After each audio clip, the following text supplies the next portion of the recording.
କୁଆଡେ ତମେ କହିଲ ଗୋଟେ କଥା କରୁଛ ଗୋଟେ କଥା ତମ ସାର୍ କଥା କଣ କିଛି କରିବା ସାର୍ ଗାଁ ହିସାବ ସେ କିତାବ ଡିସ୍ପ୍ୟୁଟ୍ ନାହିଁ। ସବୁ ରମଣ ଛାଇ ସରି କେନ୍ଦୁପତ୍ର। ନାଇଁ ଏ ତମେ ଯୋଉମାନଙ୍କୁ ଆଜି 15 ଦିନ ସଂଘ ସାଥିରେ କଥା ହଉଛ ଆମେ ସେମିତି ଭାବିଲେ କି ଆମକୁ? ନାଇଁ ସାର୍ ମୋର 100 ଭରସା, ମୁଁ ବହୁତ ଭଲ ପାଏ I sir. M Saroj Padhi. ହଁ ସାର୍ ଏ ବ୍ୟବହାର ଠିକ ନାହିଁ। ସାର୍ ଏ ତମେ ଯୋଉ ମୋ ବାତ ଡିସ୍ପ୍ୟୁଟ୍ ଶୁଣିଛ କି ସେମାନେ ନାଇଁ? କରିଦେଇଛନ୍ତି ଗାଁ, ଆପଣ ଇନକ୍ୱାରି କରନ୍ତୁ। ଏବେ ମଧ୍ୟ ତାଙ୍କ ମତେ ପାର୍ଟିର ତମେ ସିରିଏଲ ଜାଣିଛ କି କଢଉଛନ୍ତି ସାର୍। ନାଇଁ ମତେ ଗୋଟେ ପ୍ରଶ୍ନ ଉତ୍ତର ଦିଅ। ମତେ ଜାଣିଛ ନା ଭଲ ଭାବରେ? ହଁ ଭଲ ଜାଣିଛି ସାର୍। ଭଲ ଭାବରେ ଜାଣିଛ, ଆସିଲ ମୋ ସାଙ୍ଗରେ କଥା ହେଲ, ପୁଣି ନାଇଁ ସାର୍ ଦେଖା ନାହିଁ ବନ୍ଦ ହେଇଗଲା ତ, ସାକ୍ଷାତ ନାହିଁ ଯୋଉ ପାଣି କଥା ନାହିଁ ପଳେଇଲା, ଆମେ ବାର୍ତ୍ତା ମାସେ ନାହିଁ। 8 ତାରିଖଠୁ ବନ୍ଦ ଅଛି ରେମ୍ବୋ। ତମେ 8 ତାରିଖରେ ବନ୍ଦ ଥାଉ, 5 ମାସ ବନ୍ଦ ଥାଉ, 2 ଦିନ ଆଜ୍ଞା ବନ୍ଦ ଥାଉ ଆଜ୍ଞା କି ଚଲେଇଥାଉ, ସାର୍। କଥାର ମୂଲ୍ୟ ରହିବା ହଁ ଦରକାର। ସାର୍ କଥାଟା ମୁଁ ସାର୍ ଯୋଉଟା କେନ୍ଦୁପତ୍ର କଥାର ବିଷୟରେ ମୂଲ୍ୟ ନାହିଁ ସେଇଟା ସରୋଜ ପାଢୀ ନାହିଁ। ଆଜ୍ଞା ଆଜ୍ଞା ଅଣ୍ଡରଷ୍ଟାଣ୍ଡ? ହଁ ସାର୍। ଆଉ କଣ ସାର୍ କଣ ମିଳିବ ମତେ? ତମେ କହିଲ ମୁଁ 2-3 ଦିନ ଭିତରେ ଆସୁଛି, ଆଜି ପର୍ଯ୍ୟନ୍ତ ଦେଖା ନାହିଁ କି ସାକ୍ଷାତ ନାହିଁ। ନାଇଁ ତ ଘାଟ ଥରେ ବନ୍ଦ ହେଲା, କେନ୍ଦୁପତ୍ର କିଛି ଡିସାଇଡ୍ ହେଇପାରିଲାନି ତ ସାର୍, ମୁଁ ଟିକେ ରହିଗଲି। ମୁଁ କହିଥିଲି ବାପାଙ୍କୁ ଯେ ତମେ ଏମିତି ଲୋକ କେନ୍ଦୁପତ୍ର ମତେ ଯାହା ଡିସ୍ପ୍ୟୁଟ୍ ଜଣା ଅଛି। ପଡୁଛି ତମେ ବିଜନେସ ଲାଇନ ର ଲୋକ ନୁହଁ, ସୁବିଧାବାଦୀ ଲାଇନ ର ଲୋକ। ନାଇଁ ମୁଁ ସୁବିଧା ନାହିଁ ସାର୍। ହଁ ସୁବିଧା ମୁଁ ସେ କେବେ ତମେ ଏବେ ହବି ସେ ଆଜ୍ଞା, ଘାଟ କିଏ ଆଗକୁ ଆମେ ଚଲଉଛି ସବୁବେଳେ ଦେଖଉ ନା। ବେସିକି? ନାଇଁ ସାର୍ ମୁଁ ସେ ଟାଇପର ନାହିଁ। ଗୁଡିସର ବି କିଏ ଚଲଉଛି? କେନ୍ଦୁପତ୍ର ଗୁଡିସର ଗୁଡିସର ନାଇଁ, ସେଟା ତ ପାକିଟ ରେଣ୍ଟ। ହଁ ସେଟା ତ ଆମର ମୋର ସାର୍ ଅଛି ସେଟା ଟେଣ୍ଡର। ଚଲଉଛ ତ? ହଁ ବନ୍ଦ ଅଛି 8 ତାରିଖଠୁ। 8 ତାରିଖ ତମେ ପଇସା ଦବ ବୋଲି କହିଲ, ଗୁଡିସର ପଇସା କାହିଁ ଦେଲନି ତ? ନାଇଁ ଗୁଡିସର ସାର୍ 2 ଚାଲିନି। ମୁଁ ମାସ ହେଲା ବାପୁକୁ ଦେଇନ ନେଇକରି ତମେ ଖାଲି 2 ପଇସା। ଲକ୍ଷ ଟଙ୍କା ଦେଇଥିଲି ଜଷ୍ଟ ଯେ ମାଗିଲା ପରେ। ନାଇଁ 2 ଆଉ ମାସର କହିଲେ ଯେ ପଇସା ରାନିଂ ହେଲା ତମେ 2 ପରେ ମୁଁ ମାସ ହେଲା ଦେଇଲି, ବର୍ତ୍ତମାନ ତ ବିଲକୁଲ ବନ୍ଦ ଟଙ୍କା ହେଇଗଲା ଟିକେ ସାର୍, ଆଉ ଦେଇନ। କଣ କରିବା।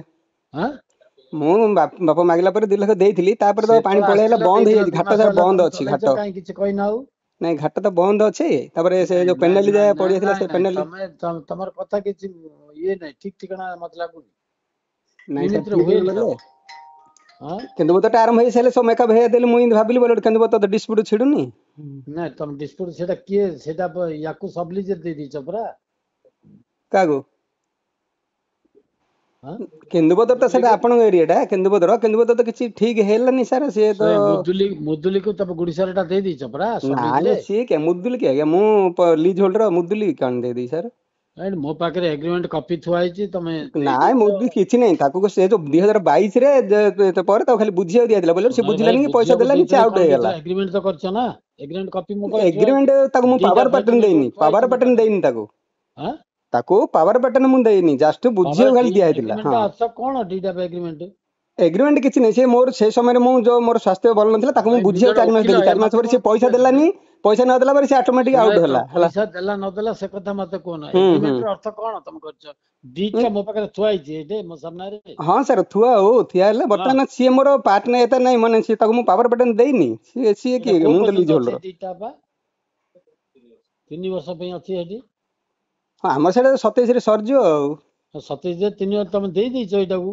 ନାଇଁ ନାଇଁ ମୁଁ ପାୱାର ଆଉ ବଟନ ତମର ଦେଇନି କଣ ତାକୁ। କହୁଛ ସୁଧା? ତାକୁ ପାକିଟି ମୁଁ ପାୱାର ବଟନ ଦେଇନି, ଆପଣ ଭଲ ଭାବରେ ଦେଖନ୍ତୁ। ପାୱାର ନାଇଁ ଭାଇ, ଏଗ୍ରିମେଣ୍ଟ ଟା କରିଛ ତା ନାଇଁ ସାଙ୍ଗରେ ତମେ। ଏଗ୍ରିମେଣ୍ଟ ଯୋଉ ସମୟ ବୁଝିଲା, ସେ ଏଗ୍ରିମେଣ୍ଟ ସେ ଫୁଲଫିଲ୍ କରିପାରିଲେନି। ମତେ ପଇସା ସେ ଆଁ ଟୋଟାଲ ଦେଲାନି, ଯାହାଫଳରେ ସେ ଡିଫଲ୍ଟର ହେଲା, ତେଣୁ ସେ ଆରେ ଆଉଟ୍ ହେଲା। ଡିଫାଲ୍ଟର ହଉ କି କଣ ହଉଛି, ଏଗ୍ରିମେଣ୍ଟ ତ ଅଛି ନା ତା ନାଁରେ। ଏଗ୍ରିମେଣ୍ଟ ଥିଲେ କିସ ହବ? ଏଗ୍ରିମେଣ୍ଟ ଅନୁସାରେ ସେ ଫଲୋ କଲା କି? ଏଗ୍ରିମେଣ୍ଟ ଖାଲି କଣ ଲେଖିଦେଲେ କରିଦବ ହେଲା ତମେ କି? ତାର କହୁନ? ଏଗ୍ରିମେଣ୍ଟ ତ ତା ନାଁରେ କରିଦେଇଛ ତମେ ଏବେ। କିଛି ତା ନାଁରେ କିଛି ବୁଝିବାକୁ ଖାଲି କୁହା ହେଇଥିଲା। ପଇସା ସେ ଦେବେ ବୋଲି କହିଲା, ପଇସା ମତେ ସେଟା ତ ଦେଲାନି। ଲେଖା ହେଇନି ଏଥିରେ ଆଜ୍ଞା, ହଁ ବୁଝିବା ପାଇଁ ପଇସା କହୁଛ ଲେଖା ବୋଲି। ହେଇଥିଲା, ପଇସା ଲେଖା ହେଇଥିଲା, ସେ ମତେ ଦେଲାନି ପଇସା, ତେଣୁକରି ସେ ଆଉଟ୍ ହେଲା।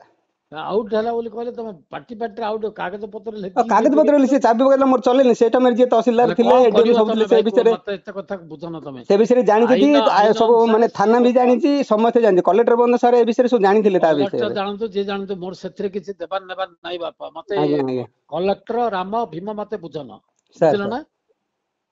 ଡୋଣ୍ଟ ସେ ଲାଇକ୍ ଦିସ୍। ଆଜ୍ଞା। ମତେ କଣ ତମେ ଆଇନ ବୁଝଉଛ, ଇଏ ବୁଝଉଛ? ନାଇଁ ନାଇଁ ମତେ ମତେ ଆପଣ ଭାବିଲ କି ସେ କହିଲେ ଇଏ ତାକୁ ଭଳିଆ ଦେଇଦେବି କହିଲୁ, ମୁଁ ତାକୁ ଦେଇନି। ତାକୁ କୁଆଡେ ଦେଇଥିଲି? ଦେଇନି ପାୱାର ତାହେଲେ ବଟନ କଣ? ଦେଇଥିଲି, ଏଗ୍ରିମେଣ୍ଟ ଟା ମୋ ଦେଇଥିଲେ ହେଲା। ପାଖରେ ଥୁଆ ହେଇଛି ହଁ ପାଖରେ ଏଠି। ଥୁଆ ହେଲେ ତାକୁ ପାୱାର ବଟନ ମୁଁ ଦେଇନି। ସେ ପାୱାର ଅଫ ବର୍ତ୍ତମାନ ଆଟର୍ଣ୍ଣି କଣ? ଏଗ୍ରିମେଣ୍ଟ ଅର୍ଥ କଣ? Power of attorney. ଏଗ୍ରିମେଣ୍ଟ ଅର୍ଥ, ଏଗ୍ରିମେଣ୍ଟ 17 ପର୍ଯ୍ୟନ୍ତ ଦିଆଯାଇଛି। ତାକୁ ହାତ କାଟିକି ଏଇଟା ଦେଇନି, ତାକୁ 17 ବୁଝିବାକୁ ପର୍ଯ୍ୟନ୍ତ ଜଷ୍ଟ ଅଛି କି ଏଇଟା? ଦିଆଯାଇଥିଲା। ତାକୁ ବୁଝିବାକୁ ଦିଆଯାଇଥିଲା, କଣ୍ଡିସନ କରାଯାଇଥିଲା, ସେ ମନ୍ଥଲି ମତେ ଦେବେ ବୋଲି, ସେ ଆରେ ଭାଇ ଦେଲାନି, ସେ କଣ ଲେଖା ଫୁଲଫିଲ୍ ହେଇଛି ତମେ କରିପାରିଲାନି। ପଢିକିରି ଏଇଟା ସତ କରିଛ ନା ଖାଲି ସତ ହଁ କରିଦେଇଛ? ଖାଲି ସନ୍ଦେହ କଲେ, ସେ ମତେ ଏଗ୍ରିମେଣ୍ଟ ଯୋଉ ପ୍ରକାର କରିଥିଲା, ସେ ସମୟରେ ସେ ଫୁଲଫିଲ୍ କରିପାରିଲାନି, ମତେ ଦେଲାନି ପଇସା। ନଦେଲେ ତାକୁ ମୁଁ ଛାଡିକି ନଦେଲେ ଗଲେ। ତମେ ତାକୁ ଏଗ୍ରିମେଣ୍ଟ ରୁ ଇଏ କଲନି। ଏଗ୍ରିମେଣ୍ଟ ଇଏ କ୍ୟାନସଲ କଲେ, ସେ ଧରା କରିଦଉନ ଦେଲାନି ଏଗ୍ରିମେଣ୍ଟ। ପରା। ଆମର ରେମ୍ ଚାଇପ ଗୋଟେ ବର୍ଷେ ମତେ ସେ ଚଲେଇ ଦେଲେନି, ବର୍ଷରେ ସେ ଲସ୍ ନାଇଁ ମତେ ଭାଇ ଦବ। ଯଦି ନ ସିଏ କଲ ନା ତମେ ଖାଲି ଏଗ୍ରିମେଣ୍ଟ ଟେଣ୍ଡର ରୁ ହେଇଛି, ତାକୁ ଆମର ଇଏ 1.5 ବର୍ଷ କରିଦେଲନି। ଚାଲିନି, ରେମ୍ ସିଏ ବନ୍ଦ କରିକି ରଖିଲେ, ତ ତାର ଲସ୍ କିଏ ଦବ? ହଁ 1.5 ବର୍ଷ ଆରେ କାଳ ସେ ତମର ବନ୍ଦ କରି ଲସ୍ କିଏ ରଖିଲେ। ଦବ କି ନ ଦେଲା ଦବ ପରେ ମୁଁ ସେ ଆଉ ସେଥିପାଇଁ ଦାୟୀ ଚଲେଇଲେନି। କିଏ? ମୁଁ ତାକୁ ଯୋଉ ଏଗ୍ରିମେଣ୍ଟ ଦେଲି, ଘାଟ ଚଲେଇବାକୁ କହିଲା, ଘାଟ ଚଲେଇଲାନି। चलेला कि जदी न चलेला एग्रीमेंट हाँ मोर से धरा छुआ देलानी बरा मो वाइफ आर मु नेगिरी अन्य रेमर चलेला मो वाइफ हम नेगिरी पुरस्तमपुर चलेला से समय मु तहसीलदार को कहली तहसीलदार कहले सिमित के काई करलो सुना तू भाषण काई दउछ आज्ञा भाषण देना भाषण त आमे देवा कहू तुम काई भाषण दउछ तेणु मु ताकू सिंधी किछि पावर पैटर्न देइनी हेडी पावर पैटर्न नि ना बे मो पाकरे पीसीएच पाणीग्राही इस बहरमपुर गंजाम हाँ पूरा एग्रीमेंट कॉपीटा अछि मो पाकरे हाँ ताकू बुझिया दिया दिला ताकू मु देई देइनी से लीज होल्डर मु निजे अछि मु डीलिंग करछि मु पैसा बांधिगिरी मेंटेन करछि तमे डीलिंग करले किछि कर आईन अनुसार एटा होछि मुदुली होछि आर हकदा 27 पर्यंत तमरो किछि नाही एबे हां मु देबे रॉयल्टी बांधी जे निजे जदी हकदा नै मु रॉयल्टी बांधी मते वाइफर मु गवर्नमेंट किन देला मते वाइफर मु गवर्नमेंट किमिन देला मु तो पैसा बांधी लेबे ए जो रॉयल्टी पैसा मु बाइजे ताडू आइनी ना कथाटा बुझियार अछि ना तमे हम घरे कोन आइनटा अछि नै नै घरे आइन नै पैसा तो मु बांधी मु लीजर मु पैसा बांधिली रॉयल्टी मु वाइफर मानली रिसीव करली तमे वाइफर रिसीव करलो सब करियो किंतु एग्रीमेंट ता ना अछि ना हां थाउ से नौ न हले कोन असुविधा पहले आमे का साथे कथावार्ता करू हां करन दो आमे तम साथे कथावार्ता कलु तमे तो धरा छुआ देलोनी कि देखा धरा छुआ मिला के चालिनी घाट चालिनी आज्ञा बंद अछि चला न चला ए बाबू do you think I am a businessman आज्ञा मु कोन बिजनेसमैन तमळी आइची नै नै बिजनेसमैन मु कहू छी you are talking like this जिनसटा कहले एटा तार बोली कहले तो मु कहू छी तार कोड एटा एग्रीमेंट अछि तार आज्ञा तार हले छि नौ आज्ञा से नेल नौ ता नार कर दो न लेबे किछ मो तारे दुख नै सर दुख कोन करिया अछि कि तम तो हाथ काटी लिखि दे हां मु किछि हाथ काटी देइनी पावर देइनी मु बर्तन रॉयल बांधी मु रिसीव गए एभर मुंदी मो नार लियो छला तार किछि नै ता नार किछि नै सुना भाई मते तम भीतर बुझा बुझियो कोन करियो मते हां सेटा बुझा बुझी समय हबो ये को तमे बुझो आमे जा कथा वार्ता करू बतन मुतली संगे कथा वार्ता करू करंदु हां I will talk to him not to you ठीक अछि देखंतु गत 2 दिन हला सामाजिक गणमाध्यम रे दुई गोटी ऑडियो घुरी बुलुची एवं निश्चित भावे आपण जानि परथिबे सेइथिरे जे आसिकार स्थानीय विधायक अछंती सी जो बार्ली लीजधारी मानक पैसा मागिबार ऑडियो घुरी बुलुची आमे आसिका विजनता दल तरफ दाबी करछु जे राज्य सरकार